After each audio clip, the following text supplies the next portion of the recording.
이상국 장군은 왜 여기 수감됐습니까? 반혁명 행위, 혁명군의 출동을 방해했기 때문이요. 강영훈 장군은 왜 여기 수감됐습니까?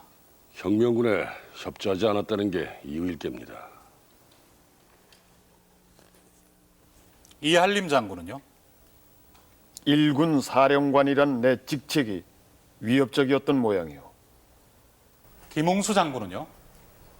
혁명군을 진압하려 했던 혐의를 받고 있어.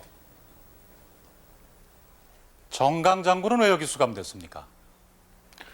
내가 지휘하던 부대를 완전 군장으로 출동 준비시켰다는 게 내 죄목이요. 안녕하십니까? 고원정입니다. 바로 32년 전 오늘 아시다시피 5.16은 성공했습니다.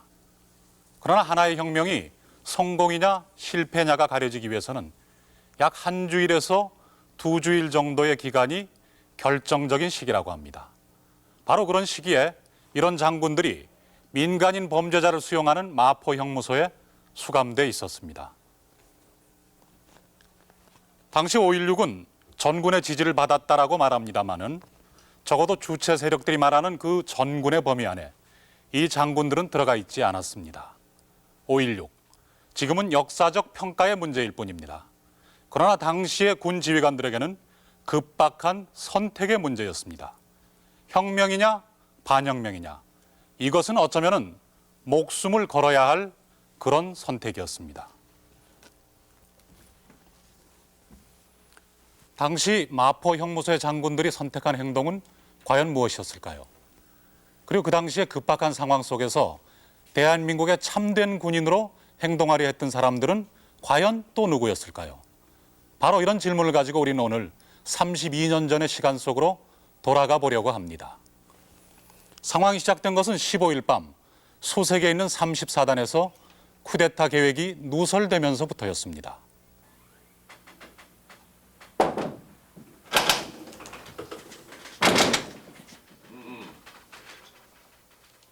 카카카, 박상훈 대령이 카카를 뵙겠다고 하였습니다. 들어오라오.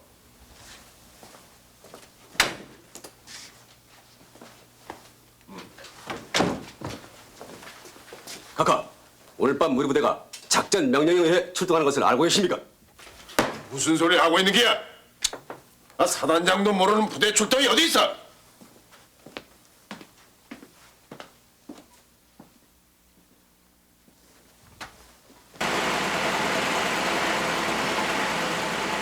박정희 소장의 지휘하에 우리 부대를 비롯 33사단과 해병대 공수단들이 합세하여 내일 새벽을 기해 쿠데타를 일으키게 되었습니다. 왜? 우리 사단은 오늘 밤 10시에 비상소집을 하여 내일 새벽 2시에 출동을 하게 되었습니다. 그게 사실이가? 그렇습니다, 카카. 오늘 밤 행동 개시 직전 카카의 숙소를 뽀이 감검하기로 되어 있습니다. 봉화작전이라 명명된 쿠데타 작전, 사단작전 참모 200일 중령이 그 주동자라는 것이었습니다.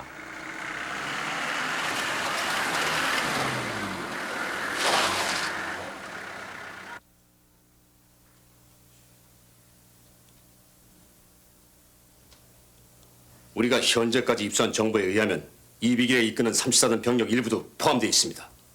이야, 이거 정말 미치고 환장하겠구만.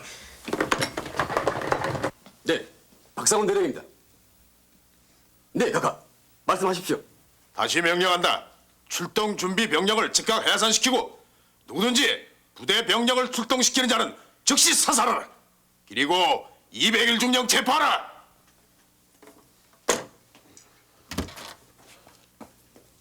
가가, 어서 오십시오. 그래, 34단에도 쿠데타에 가담한 연대가 있다는 거이가? 네, 그런 정보가 있어서 지금 200일 중령에 대해 조치를 취하고 있는 중입니다. 이런 중대한 정보를 듣고 이제서야 조치를 취하다니. 실전 경험이 풍부한 당신이 부대를 마음대로 장악하지 못한다는 게 말이 돼요? 여드르게 했으면 200일이 같은 중령 한 놈이 사단 병력을 마음대로 움직이게 할 수 있단 말이오. 지금 당장 헌병대 아들 데려가서 200일이 체포하고 내 명령 기다리라. 알겠습니다. 카카. 이때 함께 간 헌병의 책임자는 방자명 중령이었습니다. 비상소집한 창량병을 데리고 수색에 들어가서 사단장을 모시고 들어가서 우리가 진압을 했죠. 그때는 작전참모 200일인데 작전참모 200일은 이미 탄론한 걸 알고 도망갔고 우리가 도착하자마자 보니까 그 수색군 그 연병장의 차들이 전부 비상 출동하려고 엔진을 전부 걸고 라이트를 켜고서 전부 대기하고 있었어요. 그거를 들어가 다 수습을 하고 제가 다시 돌아왔죠. 그 특무대로. 어떻게 돼서? 각하, 34단은 완전히 장악되었습니다. 그래. 34단장 전화대보라. 네, 각하. 신임할 수 있는 병력으로 사계 소대를 편성 대기하고 내 명령 외에는 누구의 지시도 받지 마라. 알겠습니다, 각하.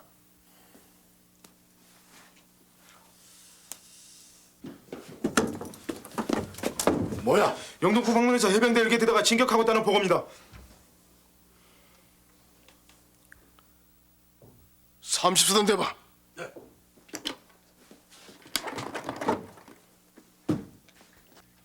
아직 그정 부대 편성 보고이 없는 거이가? 네, 신속하게 편성해서 보고하겠습니다. 각하, 빨리 결단을 내리십시오.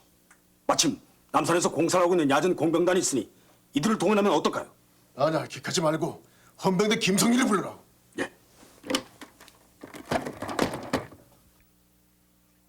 예, 각하! 병력이 얼마나 있나? 100명을 대기시켰습니다. 알았어. 기중 50명을 한강에 배치해 한강 다리를 폐쇄하고 지혜무실을 가져가서 막으라. 귀관도 헌병 7층대와 같이 와서 막으라. 네, 각하. 중앙으로 무장을 하고 가겠습니다. 기하지 말고 가비만 가져가라. 네? 알겠습니다.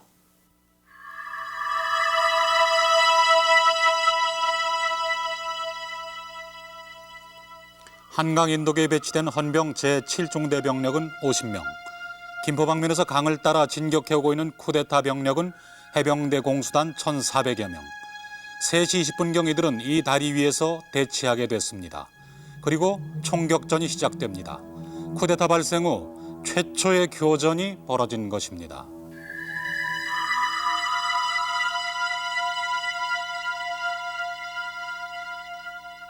글쎄 한강 이도에서 병력이 좀 더 증강되고 화력이 더 강하게 배치돼 있었으면 진압했다고 봅니다. 진압이라는 거 말도 못 들어온다고 본다 이거죠. 진입군이. 그건 왜 얘기냐면은 아까도 얘기했지만은 이 반란군이라는 것은 원래 불안한 상태에 있는 거고 이쪽이 캄캄한 밤이니까 어느 정도의 병력이 배치돼 있고 불과 헌병 50명밖에 없다고 생각도 안 했을 거란 말이에요. 그러니까 조금만 더 버티고 기관총 한두 대라도 쏘았더라면은 아마 못 들어왔을 것이다. 나는 이렇게 보는 거예요. 그 50명밖에 안 되는 그 병력인데도 불구하고 박정희 소장이나 그 몇 사람이 자살을 하려고 그랬다니까 감히 우리가 추측할 수 있는 거 아닙니까? 저쪽에서 총 쏘는 소리는 요란한데 정확하게 날라오질 않습니다. 그래서 내 박정희 장군을 위험해서 맞을까봐 위험해서 교각 뒤로, 아치 뒤로, 그건 아마 넓기가 이만할 겁니다. 그 뒤로 밀어넣고 이러니까 이제 김용군 장군 해병여단장이 와서 이 작전은 실패한 것 같습니다. 이렇게 됐어요. 왜? 하늘은 환해지고 지상만 지금 깜깜합니다. 그게 실패한 것 같습니다. 그래서 여보 그 김 장군 그럴 수가 있냐 무슨 소리냐 하니까 이제 박정희 장군이 저보고 이건 이제 공수부대가 출동 이제 공격을 해야 되겠다. 여보 박 단장이 좀 애써주시오. 그래서 그럽시다. 그래서 우리 아이들 그러니까 해병대하고 우리 공수부대하고 그러니까 뭐 2열로 되다시피 한 거예요. 한강다리 진격하는데. 한편 34단의 이상국 존장은 참모총장의 명에 따라 출동 부대를 편성하고 있었습니다. 나 소정찬이다. 네, 각하. 내 명령 없이는 병력을 출동시키지 마라. 비록 참모총장의 명령일지라도 나를 통해받도록 해라.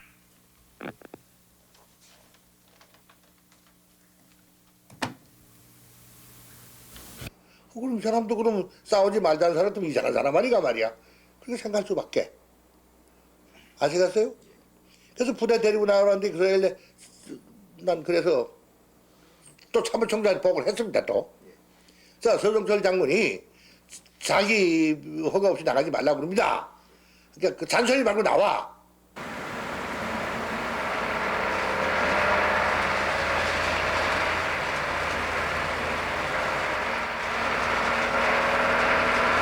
(34단의) 이상국 준장이 일개 소대 병력을 이끌고 출동하고 있을 즈음 한강 인도기를 돌파해온 공수단 병력은 이미 시내 중심부에 진입해서 시청을 점거하고 있었습니다. 차 세우라.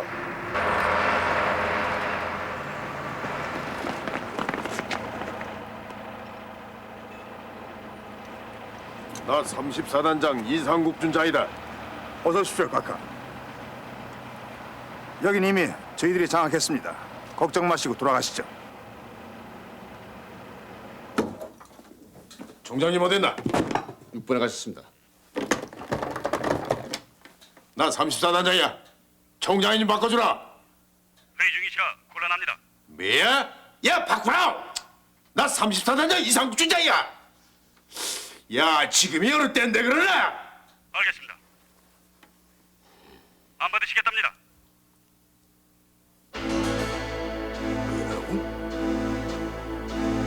출동하라고 지시한 총장이 전화를 받지 않음으로써 이상국 준장의 출동은 갑자기 목적을 잃게 된 것입니다.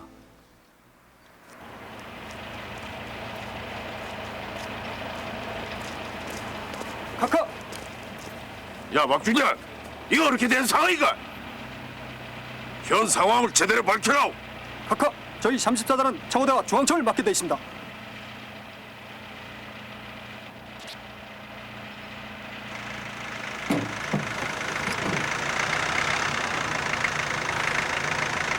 가자. 진압군으로 출동한 병력이 쿠데타군으로 돌변해버린 기막힌 일이 일어난 것입니다.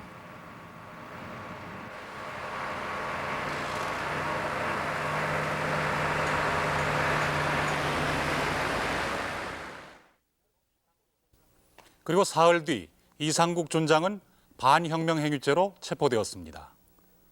이날의 시청 앞 상황은 군 내부의 혼란을 단적으로 말해주고 있습니다.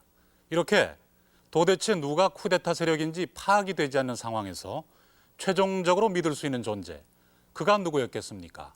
바로 최고 명령권자인 참모총장일 것입니다. 바로 여기서 문제가 제기됩니다. 16일 새벽 처음 서울에 진입한 쿠데타 병력은 2,600명에 불과했습니다. 60만 대군의 명령권자인 장도영 참모총장이 뚜렷한 진압 의지만 가지고 있었다면 충분히 진압이 가능했다는 것. 바로 그 점이 문제를 제기하는 쪽의 시각입니다. 참모총장은 그 헌병 출동을 지시할 때 충분히 헌병이 막을 수 있도록 지시했다고 보십니까? 본인은 그렇게 생각했겠죠. 저는 조금 미흡하다고 생각해서 아까도 얘기했죠. 왜 미흡하다고 보십니까?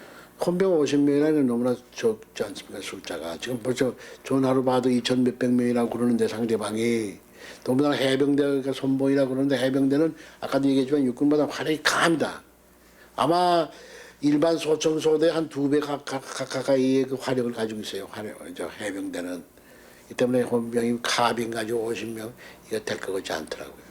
그때 가지고 있던 정보로서는 우리 공수부대가 야간 훈련을 한다고 그랬어요. 한강변에서. 그래서 그걸 내 중지시켰거든요. 또 그래도 또 혹시나 해서 이 부대들이 또 들어올까 싶어서 그래서 헌병대를 보내가지고 교통정리하러 보낸 겁니다. 전투부대로 보낸 거 아니죠. 나는 이제 천하의 고아가 된 것밖에 없더라고요. 그렇게 해서 터덕터덕 나오는데 박혁기를 만났더니 박혁기가 장도희가 하는 거다 이거. 그럼 난 어떻게 됐냐 이거. 할 말이 없잖아. 그 사람이 최고지휘관 아니야 일꾼에. 그러니까 하고 나보고 이래라 저래라 하루 밤새도록 배워놨더니 나는 그 사람 선옥에서 장난친데 넘어간 거 아니오. 이상국이 보고하려고 전화할 때 부관에게 왜 전화를 못 받겠다고 하셨나요? 벌써 그때는요. 상황이 얼마나 복잡해졌는지 몰라요. 이상국 장군한테 벌써 명령을 했습니다. 사개 소탕을 데리고 나오라고 말이야. 그것으로서 명령이 충분해요. 자꾸 전화가 오고 가고 그때 상황으로서参谋총장이 몇 군데나 전화를 해야 되겠냐 생각을 해보십시오. 내통한 거 아니냐, 혹은 또 방조한 거 아니냐, 뭐 이런 얘기를 하는데 그건 전혀 무근한 사실이옵시다. 저는 무근한 사실이옵시다. 친애하는 애국동포 여러분, 은인자중하던 군부는 드디어 금조 미명을 기해서 일제히 행동을 개시해 국가의 입법, 행정, 사법의 삼권을 완전히 장악하고 이어 군사혁명위원회를 조직했습니다. 군부가 골기한 것은 어쨌든 이날 새벽 5시 서울은 쿠데타군에게 완전 점령되었습니다. 장도영 참모총장의 이름으로 발표된 혁명 공약이 라디오 전파를 타고 전국으로 퍼져나갔습니다. 그리고 장도영 참모총장은 쿠데타군으로부터 공식적인 지휘자로 나서줄 것을 요청받게 됩니다. 반공체제를 재정비 강화할 것입니다. 둘째, 유엔 헌장을 준수하고 국제협약을 충실히 이행할 것이며 미국을 위시한 자유우방과의 유대를 더욱 공고히 할 것입니다. 표면적으로 쿠데타는 이날 이미 성공한 것처럼 보였습니다. 그러나 과연 그럴까요? 당시 우리 육군은 1군과 2군으로 나뉘어 있었습니다. 그리고 쿠데타의 핵심 인물인 박정희 소장은 2군의 부사령관이었습니다. 때문에 쿠데타군은 2군의 조직을 훨씬 더 수월하게 장악할 수 있었습니다. 그리고 2군 사령관 최경록 중장, 육관구 사령관 서종철 소장 등도 이미 16일 당일에 쿠데타 지지로 돌아섰습니다. 그러나 2군은 어디까지나 후방의 예비군 조직이었고 막강한 전투력을 보유한 실제 병력은 야전군, 곧 1군이었습니다. 1군은 이때까지 쿠데타에 대한 태도를 밝히지 않고 있었습니다. 이 1군의 향배가 결정되지 않은 한 쿠데타는 아직 완전히 성공이랄 수가 없었습니다. 원주의 1군 사령부, 쿠데타의 소식은 이곳에도 날아들었습니다. 새벽 4시 사령관 이알림 중장은 비상회의를 소집했습니다.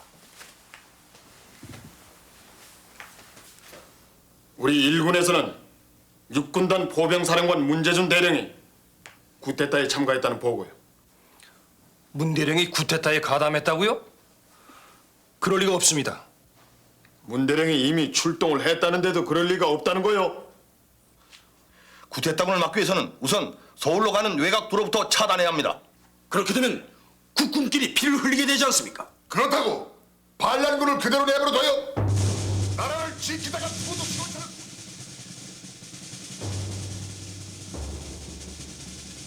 일군의 주요 지휘관들이 다 모인 이 회의에서의 선택이 나라의 운명을 바꿀 수도 있었습니다. 그러나 회의 분위기는 전체적으로 좀 더 두고 보자는 쪽으로 흘렀습니다.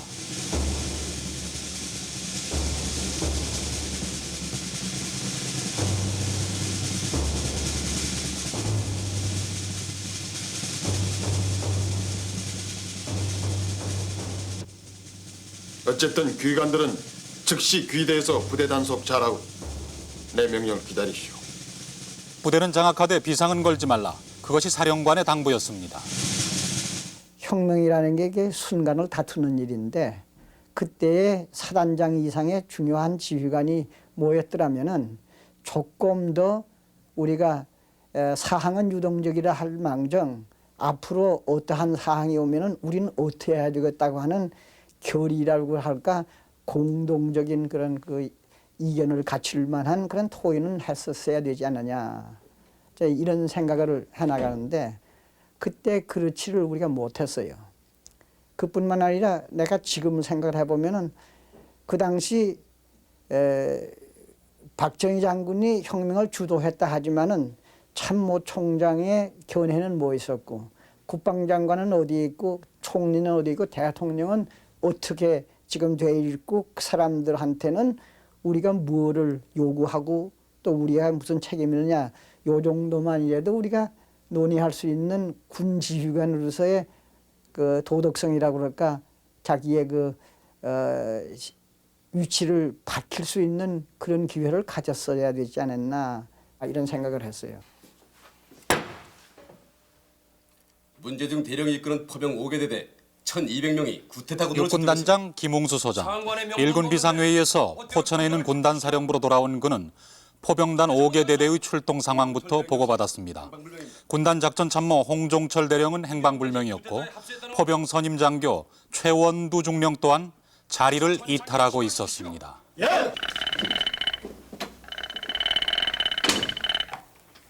군단장 김웅수요. 나 강용원이다. 아, 강 교장님, 웬일이십니까? 서울에선 쿠데타가 일어났는데 알고 있는 거요? 모르고 있는 거요? 그렇다면 그 비상회의에서 무슨 얘기가 있었을 것 아니오? 찬성, 반대, 중립이 대강 비슷했습니다. 그렇다면 결국 두고 보자는 얘기 아니오? 근데 물론 나는 그 처음부터 이런 그 쿠데타가 일어날 수 있다는 조짐에 대해서 이 얘기들이 많이 그때 나올 때 이것은 좋은 일이 아니라고 난 생각이었죠. 그런데 계속해서 이 소위 그 혁명 본부랄까 주체 세력들한테서 사관 학교 사관 학생들을 지지 데모를 해달라 하는 자꾸 요청이 오고 있다는 거예요. 우리가 지금 바라는 것은 우리 혁명군을 지지하는 육사생들의 지지 시가 행진인데 그걸 왜 못 해주겠다는 겁니까? 육사생도들은 아직도 배우고 있는 학생들이고 장차 이 나라 국방 대임을 맡을 인재들인데 선배 장교들이 어떤 의미에서든지 학생들을 동원해서 자신들의 도구로 사용한다는 건 옳지 않다고 봅니다. 이미 여러 단체에서 지지행진을 하고 있는데 육사생도들까지 내세울 필요가 있겠소?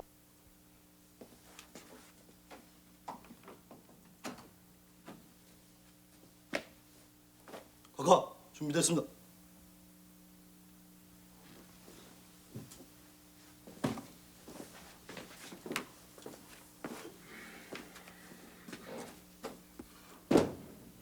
정신 차려. 이거 도대체 어떻게 돼가고 있는 거야? 보다시피 내래 꼭두각시야. 이날 11시 유엔군 사령부와 미국의 그린 대사는 대한민국의 기존 합헌 정부를 지지한다는 성명을 냈습니다. 그러나 정작 우리 합헌 정부의 정권 수호 의지는 실종된 것처럼 보였습니다. 내각을 책임지고 있는 장면 총리는 계속 행방불명이었고 윤보선 대통령은 쿠데타에 대해 모호한 태도를 취하고 있었습니다. 그런 속에서 마침내 장도영 참모총장은 혁명위원회의 의장직을 정식으로 수락했습니다. 쿠데타군에게 이제 당장 불안한 것은 일군의 동태뿐이었습니다. 지금은 귀관들이 알고 있듯이 국가 비상사태 중이라 앞으로의 상황은 아무도 모른다. 난 단지 내 나름대로 최선을 다하고 싶다. 나 개인의 안위를 생각하기 전에 6만 군대의 장으로서 어떤 행동이 옳을지 허심탄회하게 진언해 보시오.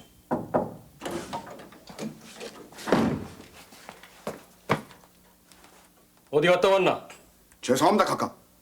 어젯밤 문재준 대령이 술 먹으러 오락에 나갔다가 권총으로 협박당해 남산에 끌려갔다가 간신히 도망쳐 나오는 길입니다.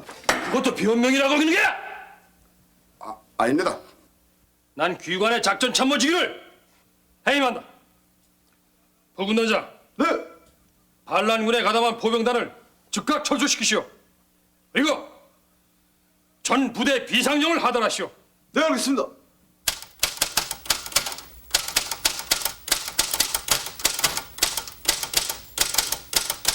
오후 4시 8사단에는 비상령에 따른 출동 준비령이 떨어지고 제21년제 언제든지 출동할 수 있도록 만반의 준비 태세 갖추고 있으라. 그 후에 내가 8사단장하고 개별적으로 만나니까 8사단장이 뭔가 그 서울의 그 혁명군이 지키고 있는 그 지점이라든가 이런 걸 전부 다 도표로 가져와서 나한테 설명하더라고. 그러니까 내 개인 생각으로는 그 사람은 벌써 이 비상 출동을 걸었으니까 자기가 일단 유사시에 당한다면 어떻게 할 것인가 하는 그 창구를 하기 위한 준비는 하고 있었구나 이런 생각을 해요.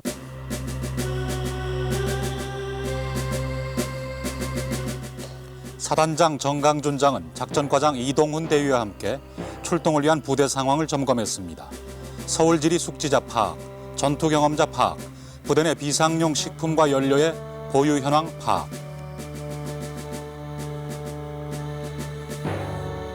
21년 대장 정자청 대령에게 쿠데타군 진압을 위한 출동 준비 명령 하달. 영내에는 아연 긴박감이 떠돌기 시작했습니다.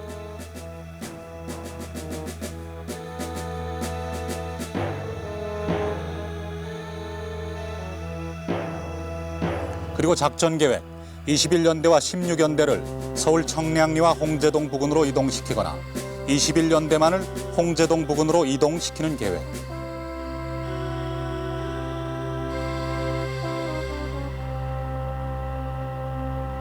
밤 9시 마침내 출동 준비가 완료되었습니다. 이제 명령만 남은 것입니다.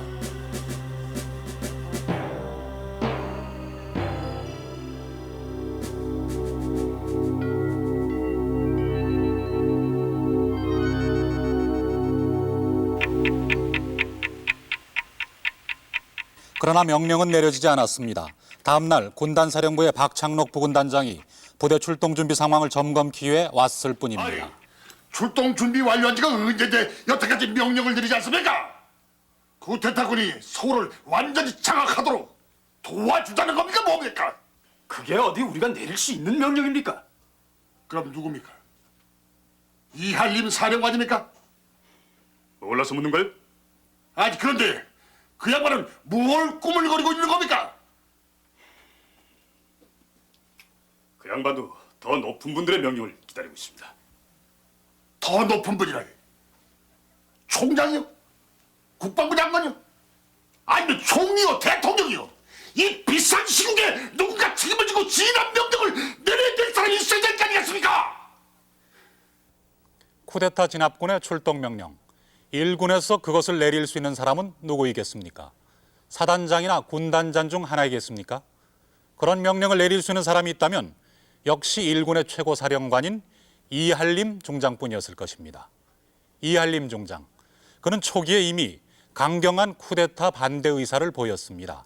그러나 실제로는 그 어떤 병력도 출동시키지는 않았습니다.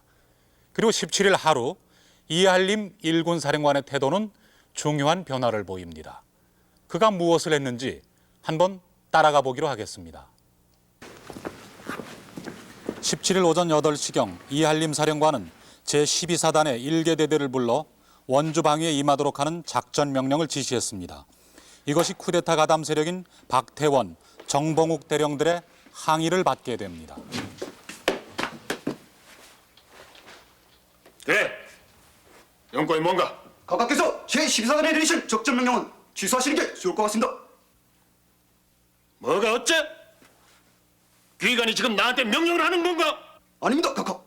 원주방위는 헌병만으로 충분합니다. 자칫 쿠데타군을 장악할까 우려되어 드리는 말씀입니다.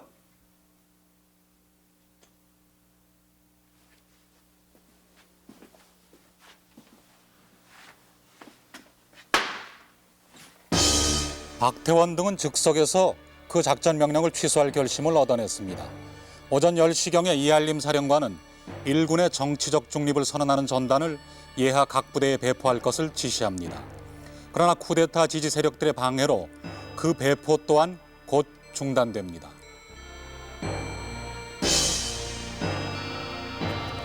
그리고 같은 날 이한림 사령관은 세 사람의 특별한 방문객을 만납니다.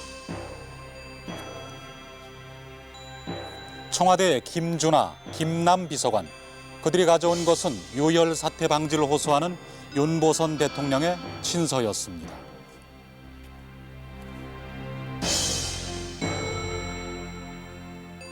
오후 4시 매그루더 유엔군 사령관, 그는 이 자리에서 쿠데타군의 진압을 요청했다고 알려져 있습니다.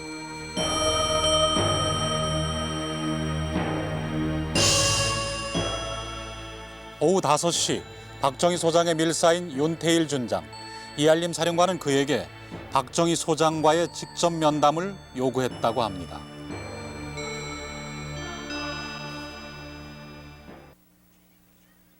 본인은 제1군 사령관으로서 군사혁명을 전 장병과 더불어 지지하는 바이다.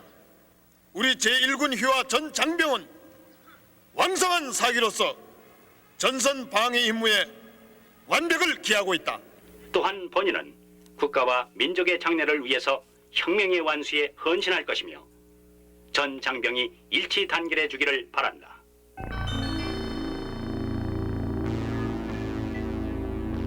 (5.16) 주체 세력 측의 기록에 의하면 이날 이알림 사령관은 지지 성명 발표 뒤에 이런 묘한 발언을 덧붙였다고 합니다.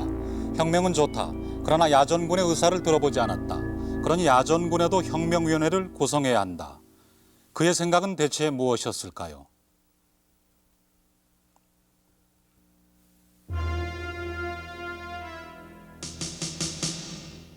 17일 그의 행적에서 태도의 일관성을 발견하기는 어렵습니다.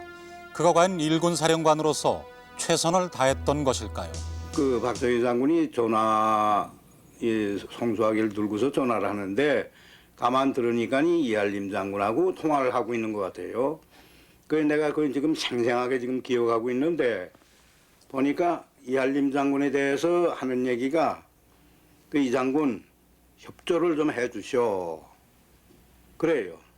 그래서 이제 그렇게 말을 하는데 거기서 대답이 어떻게 오는지는 저는 모르고 우리 한참 있다가 보니까 수화기를 내던져요. 그래서 왜 그러십니까 하니까 이알림 장군 하는 얘기가 자기네 병력이 90%고 너희 혁명군은 10%도 안 되지 않느냐. 전군의 그 병력 비율로 볼 때.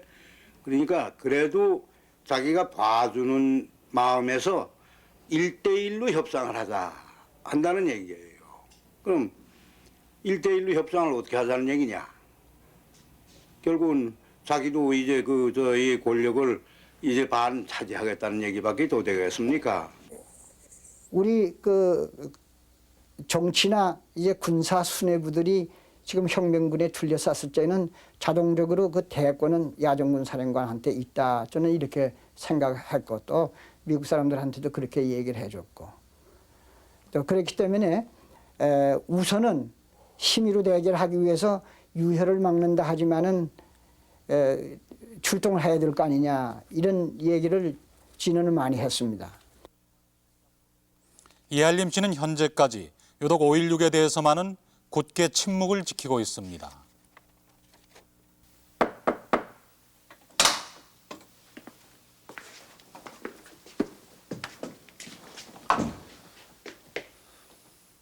왜 또 왔어? 몰라서 묻습니까? 육사생도들의 지지대모는 왜 안 하는 겁니까? 육사생들은 학생이요. 그들에게 어떻게 혁명을 강압적으로 지지하게 하란 말이오? 그럼 생도들이 주체적으로 결정할 수 있도록 해주시오. 자발적으로 나서게 할 수 있도록 말입니다. 나는 생도대장이요. 그런 결정권이 없어. 교장의 명령 없이는 절대로 움직일 수가 없어. 우린 군인이요. 세 사람이 이제 날 보고 사과하는 생도들을 갖다 혁명 지지 데모를 해달라고 그래서 그거 안 된다고 내가 그러고 그 후배들을 갖다 정치도구로 이렇게 쓰는 것은 당신들이 막아야지 말 그래서 되느냐 그런 취지의 이 얘기를 했습니다. 내가 그때 꼭 같은 무슨 얘기를 했는지 뭐지 하여간 안 된다는 얘기를 했어요. 그때 왔던 대위 세 분이 주에 내가 지금 그 후에 이 얘기 듣고 기억에 있는 것은 전두환 대위, 이상훈 대위가 그 세 사람 중에 두 사람이라고 했는데 또 한 사람 누구라고 했는데 지금 기억이 안 나요. 그래서 그 세 사람의 얘기를 들으니까 지금 사관학교 안에 있는 4년제 출신들은 다 혁명을 반대하는 입장이 있다고 나는 지금 생각을 하고 있는데 근데 그 사관학교 밖에 있는 이런 동창들은 그 지지하는 그러한 그 지지하고 있는 거 아니냐 하는 그런 생각이 나서 또 이 사관학교 4년제 출신 11기 뭐 이런 이 사람들이 또 서로 싸움질하고 또 그 해도 이게 또 불미스러운 말이에요. 사관학교 교장 견지에서는. 그래서 이거 안 되겠다 생각이 돼가지고 그 길로 곧 육군본부로 나갔습니다. 생도들은 우리 혁명군을 지지하는 시위를 하겠다는데 왜 교장님이 막는 겁니까? 생도들이 그런 결정 내렸다는 얘기 듣지 못했습니다. 우리가 알고 있는 사실을 교장이 모르는 데서야 말이 됩니까?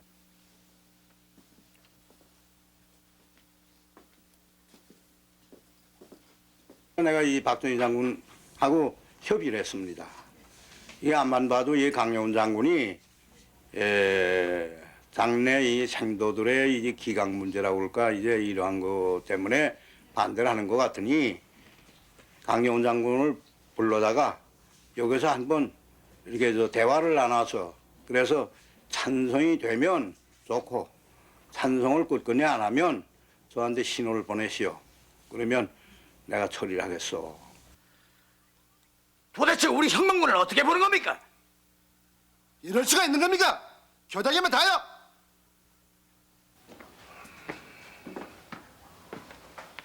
각하, 아무 말씀하시고 학교로 가셔서 당분간 조용히 계십시오.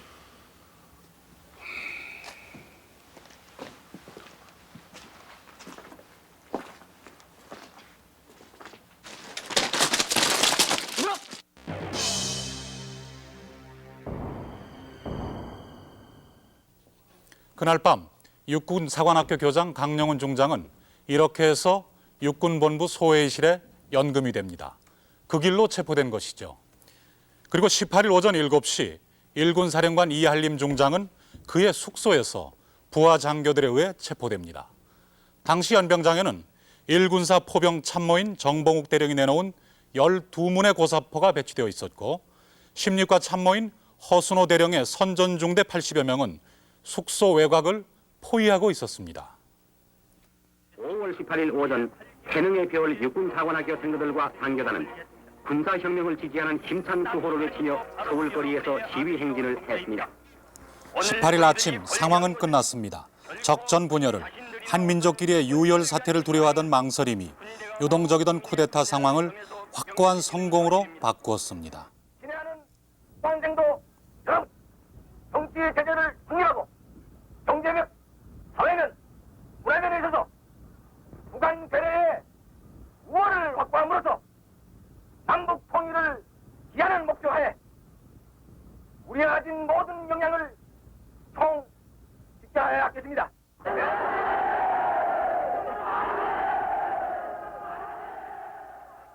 일단 혁명군이 들어오고 난 다음에 이것을 몰아내려면 일선에서 병력을 뽑아가지고 그걸 공격할 수밖에 없어요.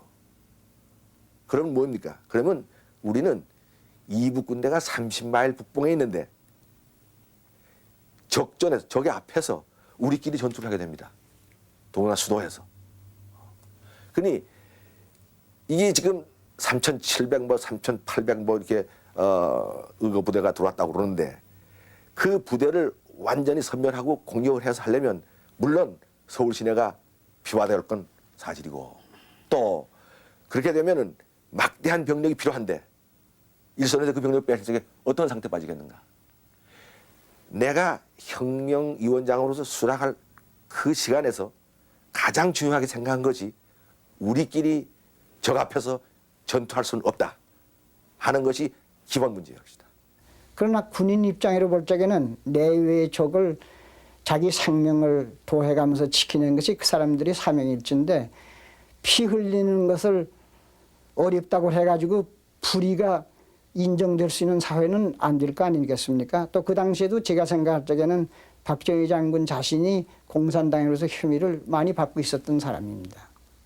그렇게 볼 적에 그 사람은 공산당이 아니를 망정 만약에 군대가 안에서 공산혁명이 났을 적에 유혈을 방지하기 위해서 그걸 갖다가 묵인한다면 공산혁명도 될 수 있다는 말밖에 더 됩니까?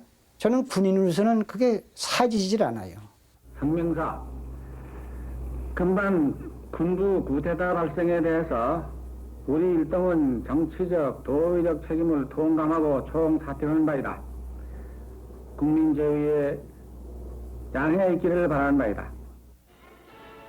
이날 정오 행방불명되었던 장면 총리는 중앙청에 자진 출두, 내각 총사퇴 성명을 발표합니다.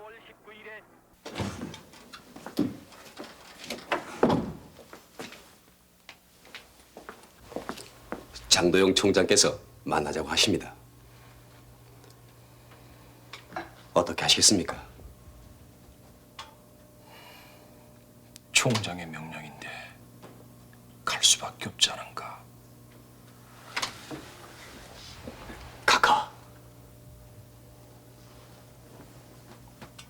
알고 있어.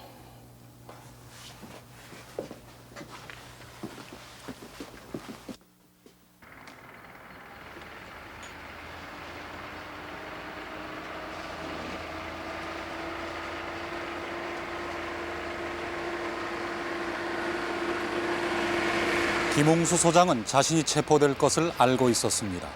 주위의 만류도 미군 측의 망명 제의도 거절하고 그가 서울행을 택한 데는 이유가 있습니다. 그의 말대로 전하면 이렇습니다.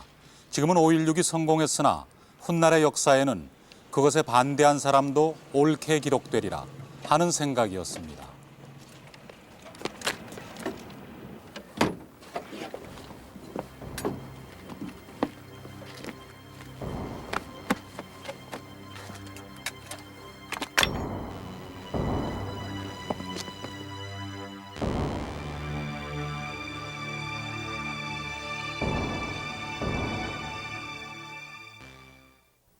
육군단장 김웅수 소장은 그렇게 제 발로 걸어와서 체포되었습니다. 그리고 그 며칠 뒤 정강준장 또한 8사단장직에서 해임됩니다. 그러나 해임되고 나서도 정강준장은 쿠데타에 대한 반대 의지를 굽히지 않았던 것 같습니다.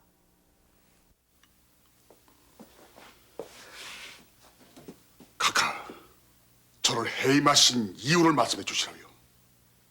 내가 뭘 잘못했습니까? 저는 군단장의 명령에 따랐을 뿐입니다.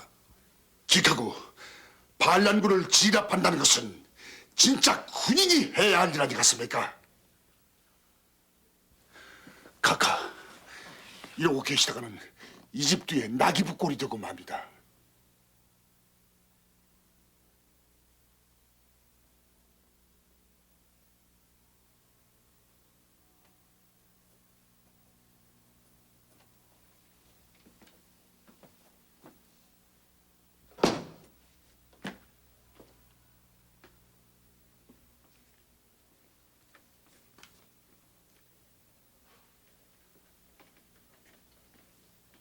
야, 너 김종필이지? 네. 너 요즘하게 어디로 지내네? 별로 하는 일 없습니다. 똑똑히 쓰라! 너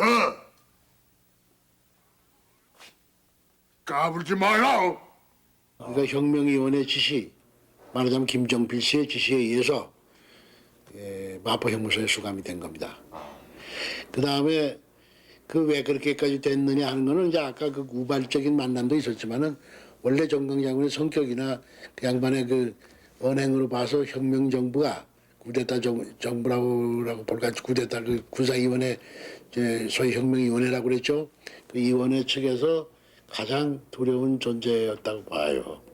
그 때문에 빨리 어떻게 처치를 하려고 했는데 그날 김정필 씨와의 만남에서 또 가속화돼가지고 그렇게 된 거겠죠. 혁명재판은 이 장군들에게 이런 선고를 내렸습니다. 이상국 34단 내 혁명군의 출동을 저지한 죄, 시청 앞에 진압군을 출동시킨 죄, 징역 10년 선고. 강영훈 불기소, 이한림 불기소, 김웅수 휘하사단의 출동 준비를 시킨 죄, 홍종철 최원두를 해임, 연금한 죄, 혁명군에 가담한 휘하 장병의 철수를 명령한 죄, 징역 10년 선고. 정강 혁명 격퇴작전 준비 자료를 만든 죄, 부대 출동을 준비시킨 죄, 징역 12년 선고.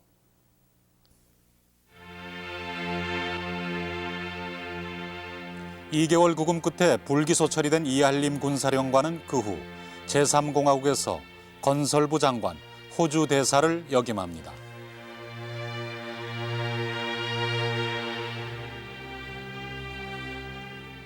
(4개월) 구금을 거쳐 역시 불기소 처리되었던 강영훈 육사교장은 제5공화국 때부터 주영대사, 주아일랜드 대사, 13대 국회의원을 거쳐 1988년 국무총리직까지 오릅니다.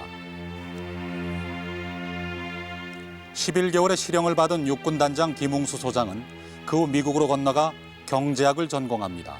워싱턴 가톨릭대학 경제학 교수로서 올해 정년을 맞았습니다.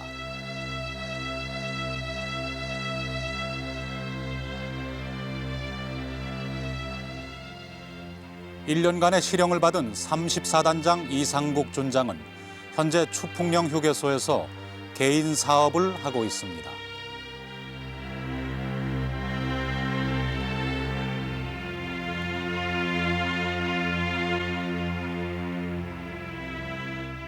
(2년 3개월의) 실형을 받은 84단장 정강준장은 1969년 9월 45세의 나이에 위암으로 사망했습니다. 5.16에 반대한 장군들도 있었습니다. 어쩌면 쿠데타를 진압할 기회도 있었습니다. 그러나 5.16은 성공했습니다. 그 원인을 묻는다면 당시 정치 군사 수뇌부들의 불투명한 태도와 미국의 이중적인 태도, 이 두 가지였다고 할 수도 있을 것입니다. 그러나 저는 이렇게 말하고 싶습니다. 당시 참다운 군인으로서 행동하던 사람들이 꼭 있어야 할 자리에 있지 못했기 때문이다라고 말입니다. 5.16을 일으킨 장군들, 결국 그들을 따라간 장군들, 그리고 끝내 5.16에 항거한 장군들, 그들 중 누가 정말 참다운 대한민국의 군인으로서 행동했을까요? 그들의 행동을 이런 잣대로 재보는 것은 어떨까요? 그들이 그 어떤 상황에서도 군인으로서의 원칙과 본분을 지켰는가? 아니면은 그때그때 힘과 상황의 논리를 쫓아갔는가?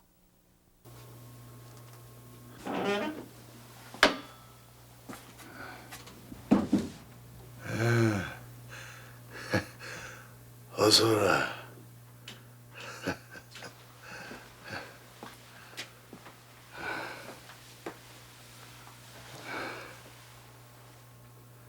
좀 어떤가? 네, 괜찮아. 이래봬도 내래 박정희보다는 오래 살게 두고 보라. 박정희 대통령께서 당신한테 주는 돈이야. 받아.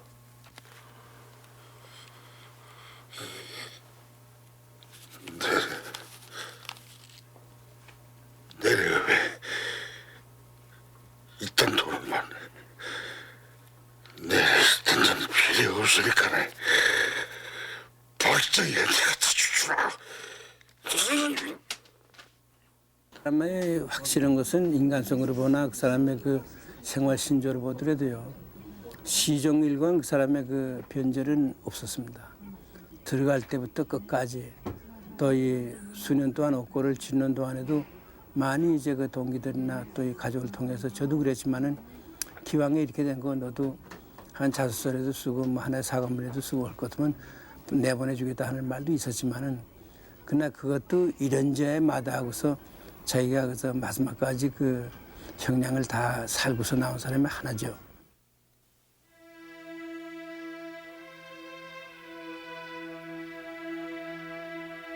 정강준장, 그는 죽을 때까지 5.16을 인정하지 않은 사람이었습니다. 5월 16일로부터 그 며칠 사이 대부분의 사람들이 돌아가는 판세를 눈치 보고 있을 때 그는 원칙을 따랐습니다. 그래서 혁명재판의 최후 진술에서도 그만은 감히 아무것도 거리낄 일을 한 것이 없다 하고 말할 수 있었습니다. 그는 참군인이었습니다. 육군사관학교 2기 출신, 바로 박정희 소장과 동기였습니다. 선서! 선서! 나는 대한민국의 장교로서 국가와 민족을 위하여 충성을 다하며 국토의 방위와 국민의 생명과 재산을 보호할 것을 선서한다. 육군수위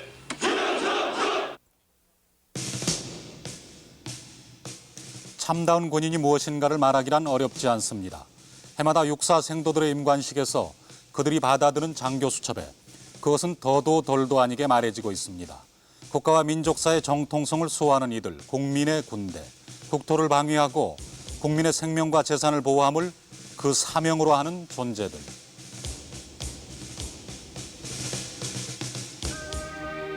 바로 그 사명만을 위하여 명령을 지키고 책임을 수행해온 군인은 행복한 군인일 것입니다.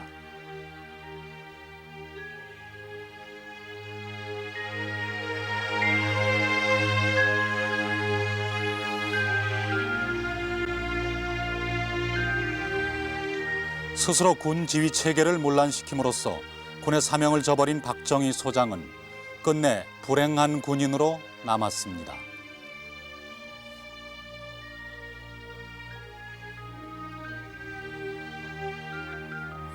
국립묘지에서 나란히 서로 건너다보는 두 개의 묘. 그러나 박정희 대통령의 묘를 기억하는 이는 아직 많아도 정강준장의 묘를 기억하는 이는 없는 오늘입니다.